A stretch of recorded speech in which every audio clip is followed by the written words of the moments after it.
when I step onto the field, I have to believe that I'm the best. Because my mindset, as I said, was very clear from the first time I started playing this game. I'm not going to allow anyone to think that I'm just a pushover on the field.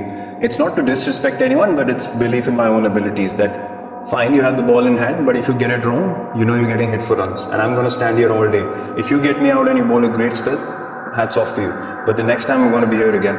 So make sure that you bring your A game. And that's the mindset that I try and get into invariably. If you are able to control your mind, you can actually do a lot of things better in life. Because mind is the most powerful thing. We all think it's a physical, I am tired, I can't run more. It's the mind that is telling the body you can't run more. That's right. When our body does not get tired, our mind gets tired.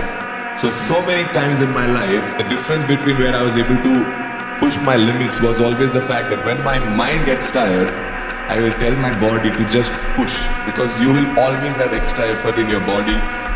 And the difference between if you do 20 and if I do 20, we are on the same level. But if I push to 25 and if I challenge my mindset, next time I'm going to do 25, next time I'm going to do 30, that's when I'm putting, getting little level up on that. For me, one thing was always very clear. When I step onto the field, I'm going to give 120% every game that I play. And one thing for a fact that no one can count that against me. Till the time I play this game, I am going to play this way. This is who I am. Of course, I think anything is possible because I am from a place like Ranchi in Jharkhand, which is not a very good, you can say, very well developed like a metro. And like frankly talking, it's about cricket. The facilities are not there, and it's not like what you get in a metro city. So of course, if you struggle hard and if you have the determination in you and the confidence and the belief in you, I think it's possible. Everything is possible in this world. If you want to achieve something and if you are determined to have it, then you will have it. You have to set an aim, like I want this thing by this part of the year. Right. So it's like immediate goals and long-term goal, that kind of a thing. And you have to be quite focused on that. How does visualization help with that? It is everything for me. So if you're going to play an overseas tour, say to Australia or England or something like that, I literally sat down 2-3 months before and I've made a decision in my head that I'm going to take their best bowler on. And when I train in the gym, when I'm practicing, regularly there are visuals running in my head, me dominating that bowler.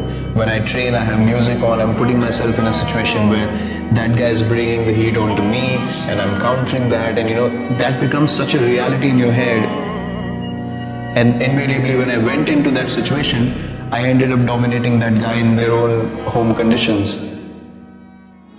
Visualizing taking on probably the most dangerous bowler in the world at the moment, Mitchell Johnson, and someone would told me you're a fool, that you're literally going in there and wanting to get under his skin or taking him on straight away. But for me there always have been two options for me. Either it's fight or flight, and I've never taken flight.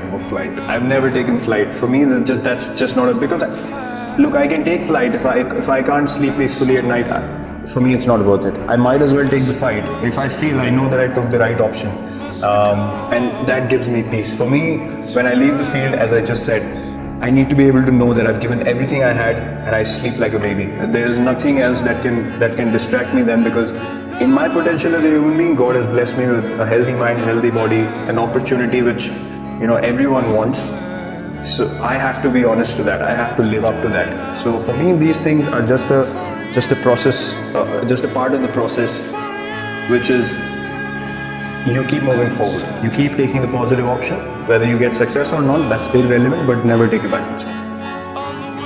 Then what specifically are you seeing when you're visualizing? I'm actually seeing smashing that bowler all over the field. So I actually feel that emotion in my heart, and I can feel that this is going to happen. And you tune your head or you tune your mind in a way that it's so convincing in your mind that when you're in that situation, your body just takes over because it's already registered in your mind. And when that happens, you feel like, wow man, this is so powerful. Because if something looks difficult and if you don't convince yourself to go out there and achieve the opposite, you're never going to be able to do it. You can't just land in a place and say, I'll see what happens. That way your chances of succeeding become very, very low. my mindset in the field is simple.